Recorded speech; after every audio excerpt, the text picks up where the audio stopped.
Hello നമസ്കാരം. ഏറ്റവും പുതിയ സിനിമാ വിശേഷങ്ങളുമായി പുതിയൊരു വീഡിയോയിലേക്ക് എല്ലാവർക്കും സ്വാഗതം. മമ്മൂട്ടി കമ്പനിയുടെ 7ാമത്തെ സിനിമ കളങ്കാവൽ തിയേറ്ററിലെത്തിയിട്ട് ഇന്ന് 5 ദിവസമാണ് പിന്നിടുന്നത്. ചിത്രത്തിന്റെ ഇന്നലെ തിങ്കളാഴ്ച വരെയുള്ള ആദ്യ 4 ദിവസത്തെ Kerala rest of India world wide collection report വിശദമായി പുറത്തു വന്നിരിക്കുകയാണ്. മമ്മൂട്ടി, വിനായകൻ, ജിബിൻ ഗോപിനാഥ്, രജീഷ വിജയൻ, ഗായത്രി അരുൺ, അസീസ് നെടുമങ്ങാട് എന്നിങ്ങനെ താരനിരയുള്ള ഈ സിനിമ നവാഗതനായ ജിതിൻ കെ ജോസാണ് തിരക്കഥ എഴുതി സംവിധാനം ചെയ്തിട്ടുള്ളത്.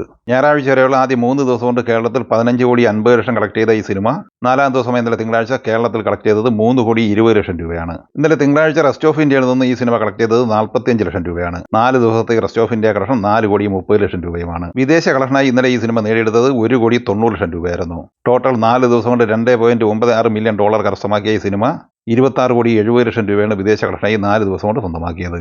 ടോട്ടൽ 49,70,00,000 രൂപയാണ് 4 ദിവസത്തെ വേൾഡ് വൈഡ് ഗ്രോസ് കളക്ഷൻ. എന്നാൽ അഡ്വാൻസ് ബുക്കിംഗായി ലഭിച്ച പ്രീസെയിൽ കളക്ഷനിലൂടെ മാത്രം ഇന്നലെ തന്നെ ഈ സിനിമ 50 കോടി ക്ലബിൽ എത്തപ്പെട്ടിരുന്നു. ഇന്ന് സിനിമയുടെ നിർമ്മാതാക്കളായ മമ്മൂട്ടി കമ്പനി ഒഫീഷ്യൽ 50 കോടി പോസ്റ്റർ പ്രസിദ്ധീകരിച്ചിട്ടുമുണ്ട്. 5ാം ദിവസമായ ഇന്ന് ചൊവ്വാഴ്ചയും ഈ സിനിമയുടെ കേരള കളക്ഷൻ പ്രതീക്ഷിക്കുന്നത് 3 കോടി റേഞ്ചിൽ തന്നെയാണ്. ഇന്ന് ഈ സിനിമയുടെ വേൾഡ് വൈഡ് കളക്ഷൻ പ്രതീക്ഷിക്കുന്നത് 5 കോടിക്ക് മുകളിലുമാണ്. അങ്ങനെ ഇന്നത്തെ കളക്ഷനോടെ ഈ സിനിമ ലോകമെമ്പാടുമായി 55 കോടി റേഞ്ചിലാണ് എത്തിച്ചേർന്നിട്ടുള്ളത്. ഡിസംബർ 5 വെള്ളിയാഴ്ച തിയേറ്ററിലെത്തി മികച്ച വിജയവുമായി മുന്നേറിക്കൊണ്ടിരിക്കുന്ന ബോളിവുഡ് സിനിമയാണ് ദുരന്തർ.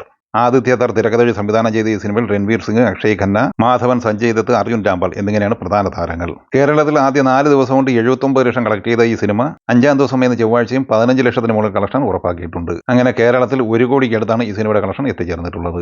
4 ദിവസം കൊണ്ട് ഇന്ത്യൻ ഗ്രോസ് കളക്ഷനായി നേടിയെടുത്തത് 151 കോടി രൂപയും വേൾഡ് വൈഡ് കളക്ഷനായി 193 കോടി രൂപയും നേടിയെടുത്തിരുന്നു. 5ാം ദിവസം കൂടിയായ ഇന്ന് ചൊവ്വാഴ്ചയിലെ ഈ സിനിമയുടെ വേൾഡ് വൈഡ് ഗ്രോസ് കളക്ഷൻ പ്രതീക്ഷിക്കുന്നത് 20 കോടി റേഞ്ചിലാണ്. അങ്ങനെ 213 കോടിയോളം രൂപ ആദ്യ 5 ദിവസങ്ങളിൽ ലോകമെമ്പാടുമായി കളക്ട് ചെയ്തിരിക്കുകയാണ്. ധനുഷ് നായകനായി ആനന്ദൽ റായ് സംവിധാനം ചെയ്ത് നവംബർ 28-ന് തിയേറ്ററിലെത്തിയ തേരെ ഇഷ്ക് മേം എന്ന ബോളിവുഡ് സിനിമയും വമ്പൻ വിജയമാണ് നേടിയെടുത്തിരിക്കുന്നത്. സിനിമയുടെ ഇന്നലെ തിങ്കളാഴ്ച വരെയുള്ള 11 ദിവസത്തെ കളക്ഷൻ റിപ്പോർട്ട് പുറത്തു വരുമ്പോൾ നെറ്റ് കളക്ഷനായി മാത്രം 102 കോടി 40 ലക്ഷം രൂപയും ഇന്ത്യൻ ഗ്രോസ് കളക്ഷനായി 121 കോടി 75 ലക്ഷം രൂപയും നേടിയെടുത്തിട്ടുണ്ട്. വിദേശ കളക്ഷനായി നേടിയെടുത്ത 20 കോടി ഉൾപ്പെടെ 141 കോടി 75 ലക്ഷം രൂപയാണ് ലോകമെമ്പാടുമായി സ്വന്തമാക്കിയിരിക്കുന്നത്. പ്രണവ് മോഹൻലാൽ നായകനായി രാഹുൽ സദാശിവൻ തിരക്കഥ സംവിധാനം ചെയ്ത് ഒക്ടോബർ 31-ന് തിയേറ്ററിൽ ബ്ലോക്ക് ബസ്റ്റർ വിജയം നേടിയെടുത്ത മലയാള സിനിമയാണ് DSEറെ. ഈ കഴിഞ്ഞ ഡിസംബർ 5 വെള്ളിയാഴ്ച ജിയോ ഹോട്ട്സ്റ്റാർ വഴി ഈ സിനിമയുടെ OTT സ്ട്രീമിംഗ് പൂർത്തിയാക്കിയിരുന്നു. ഈ സിനിമയുടെ 40 ദിവസത്തെ കേരള കളക്ഷൻ റിപ്പോർട്ട് പുറത്തു വരുമ്പോൾ 37 കോടി 70 ലക്ഷം രൂപയാണ് കേരളത്തിൽ ഈ സിനിമ നേടിയെടുത്തിരിക്കുന്നത്. സിനിമയുടെ വേൾഡ് വൈഡ് ഗ്രോസ് കളക്ഷൻ 82 കോടി 50 ലക്ഷം രൂപയുമാണ്. നേരത്തെ ഡിസംബർ 5 വെള്ളിയാഴ്ച റിലീസിംഗ് തീരുമാനിക്കുകയും ബുക്കിംഗ് ആരംഭിക്കുകയും ചെയ്ത തെലുങ്ക് പാൻ ഇന്ത്യൻ സിനിമയാണ് അഖണ്ഡ 2.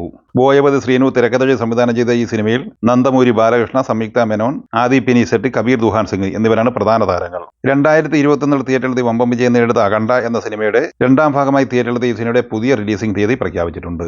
ഇന്ന് പുറത്തു വന്ന ഏറ്റവും പുതിയ അപ്ഡേറ്റ് പ്രകാരം ഈ വരുന്ന ഡിസംബർ 12 വെള്ളിയാഴ്ച ഈ സിനിമ തെലുങ്ക്, കന്നഡ, തമിഴ്, മലയാളം, ഹിന്ദി എന്നിങ്ങനെ 5 ഭാഷകളിലായി റിലീസ് ചെയ്യുന്നതാണ്.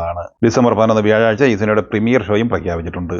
ഈ സിനിമകളെക്കുറിച്ചും വീഡിയോ സംബന്ധമായി നിങ്ങളുടെ അഭിപ്രായങ്ങൾ കമന്റായി പറയുക. വീഡിയോ ഇഷ്ടമായി ലൈക്ക് ചെയ്യുക. നമ്മുടെ ചാനൽ സബ്സ്ക്രൈബ് ചെയ്യുന്ന കാര്യം കൂടി പരിഗണിക്കുക. വീഡിയോയുടെ നോട്ടിഫിക്കേഷൻ ലഭിക്കാൻ ബെല്ലൈക്കൺ കൂടി എനേബിൾ ചെയ്യുക. പുതിയ മറ്റൊരു വീഡിയോയുമായി വീണ്ടും കാണാം. എല്ലാവർക്കും ഒരിക്കൽ കൂടി നന്ദി, നമസ്കാരം.